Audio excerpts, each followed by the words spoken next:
सुप्रभात विद्यार्थियों आप सबका स्वागत है आपके अपने YouTube channel Hindi classes NCERT and RBSE for मेधावी कोशिश।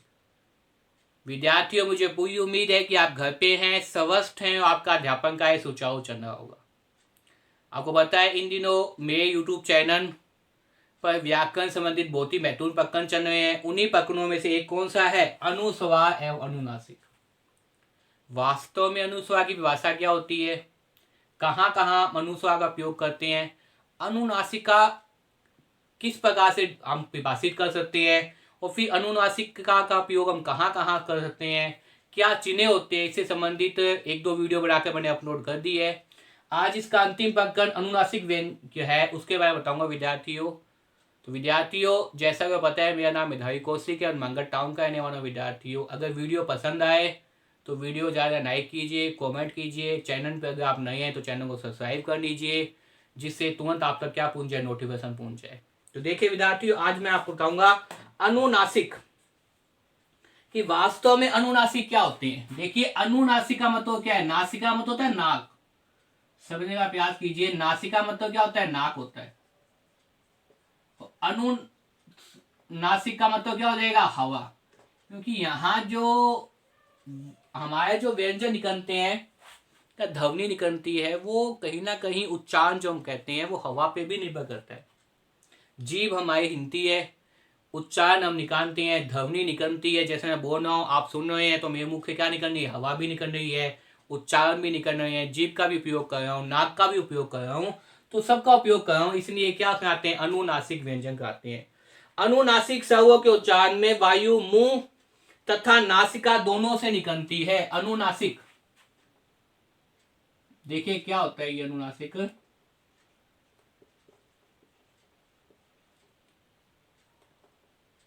अनुनासिक स्वरों के उच्चारण में, अनुनासिक स्वरों के उच्चारण में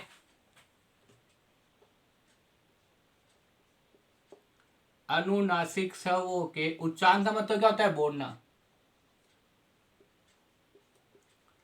उच्चारण होगा तो क्या चीज दिखाई देगी विद्यार्थियों? हवा। हवा मुंह व नाक से, मुंह व नाक से निकलती है। कहां से निकलती है विद्यार्थियों? अगर ये पूछ ना जाए अनुनासिक स्वर में उच्चारण में हवा कहां से निकलती है, मुंह व नाक से निकलती है। किससे निकलती है भाई? मुंह व नाक से निकलती है। मुंह व नाक कह दीजिए, या आप इसे कह सकते हैं, नाक को अपने क्या कहते हैं विद्यार्थियों? नासिका। नासिका क्या है? नाक का ही नाम है। दोनों से क्या है भाई? निकलती है। किससे? एक तो मुंह से और दूसरा किससे भाई? नाक से, नासिका से निकलती है। तो वो क्या कहते हैं? अनुनासिक स्वर कहते हैं। स्वर का मतलब क्या होता है विद्यार्थियों? मात्राएं।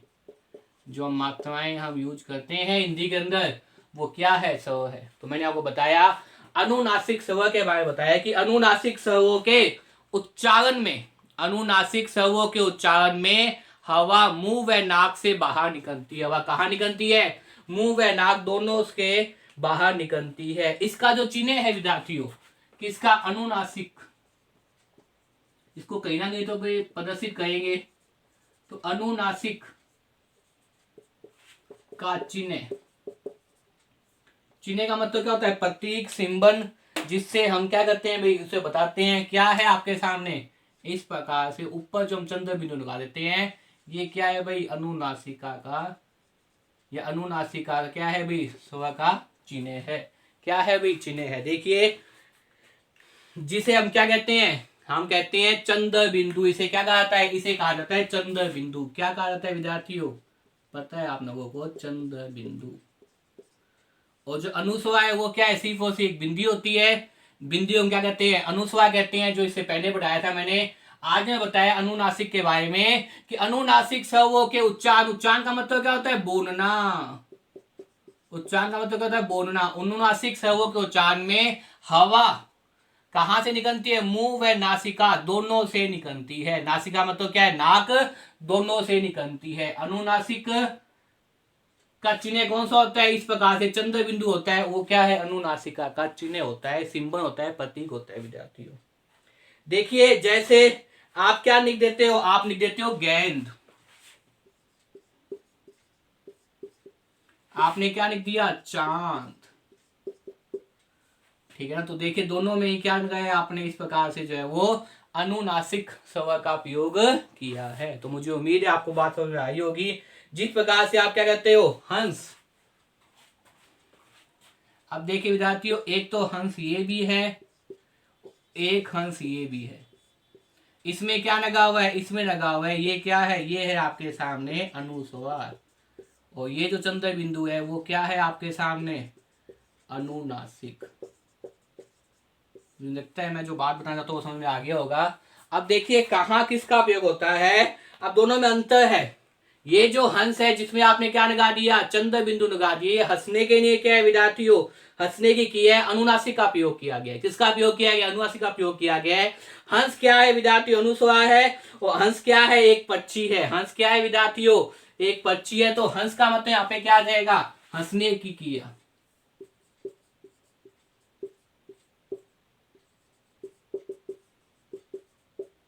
और ये क्या है विद्यार्थियों, एक पक्षी है।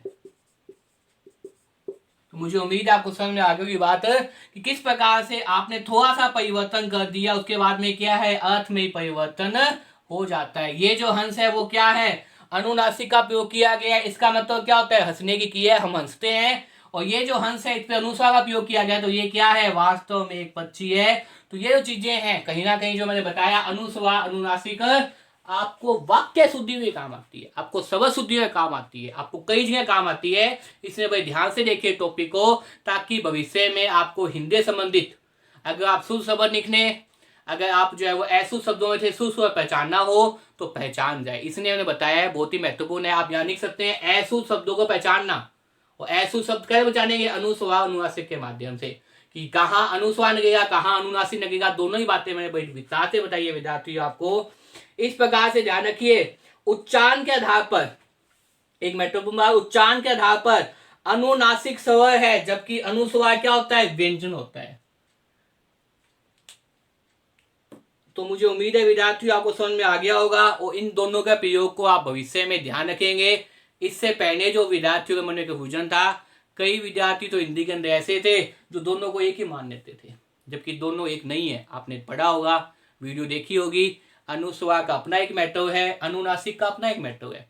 और दोनों के अलग अलग प्रयोग हैं, दोनों अलग है, एक नहीं है। पहली बात तो ये दिमाग में बिठा लेना, कई विद्यार्थियों के दिमाग में एक ही है, वो कई बार अनुस्वार का प्रयोग कर देते हैं, कई बार अनुनासिक का प्रयोग कर देते हैं। अब देखिए कितना अर्थ हो जाता है। अगर उसने यहाँ पे अनुस्वार का प्रयोग कर दिया तो हंसने की हो जाएगी, जंगल में हंस हंस रहा था। और अगर उसने यहाँ पे अनुस्वार का प्रयोग कर दिया तो भी क्या हो जाएगा, वाक्य का अनर्थ हो जाएगा। इसलिए बड़े ध्यान से देखिए विद्यार्थियों कि कहाँ अनुस्वार का प्रयोग करना है, कहाँ अनुनासिक का प्रयोग करना है। दोनों में अंतर है, दोनों को व्यक्त करने का तरीका अलग है। एक में हम बिंदी लगाते हैं, एक में हम चंद्र बिंदु लगाते हैं विद्यार्थियों। तो मुझे उम्मीद है आपको यहाँ तक समझ में आ गया होगा। तो बार बार वीडियो को देखिए और याद करने का प्रयास कीजिए कि कहाँ अनुस्वार होता है, कहाँ अनुनासिक होता है। अगर वीडियो पसंद आए तो इसे जाकर लाइक कीजिए, कमेंट कीजिए। चैनल पे नए हैं तो चैनल को सब्सक्राइब कर लीजिए। घर पे आइए, खूब मन लगा कर पढ़िए विद्यार्थियों। धन्यवाद।